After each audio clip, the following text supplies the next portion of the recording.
That is our intention, as I stated. So often what we do now is invite people to share our wealth.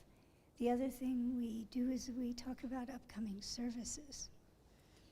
Would somebody be kind enough to pass the plate? Thank you, Janine.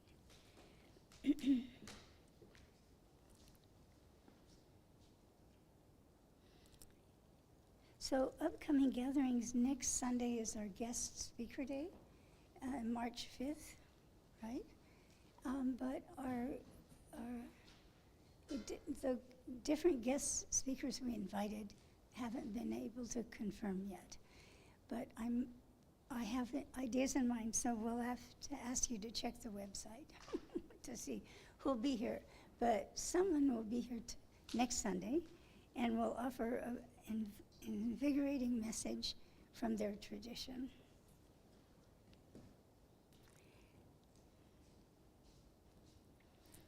And we also, on March 4th, we have another fundraiser for the earthquake victims and survivors and those who've passed on.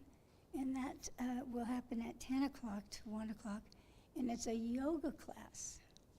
And they're going to have food and good stuff and have a nice gathering with strengthening intentions, also the physical body, and holding the emotions into that place of healing. And we have events that happen all week. The Mevlana order meets here on Monday evenings. Tuesday evening on Zoom, the Women's Sasiwis Medicine Circle meets at 6:30. The Mevlana gathering on Monday is 7:30. And then on Wednesday, there's a study group for studying the Mesnavi, the story, the long poem of Rumi's, the teaching stories. And Thursday evening, I'm going to ask George for you to talk about it.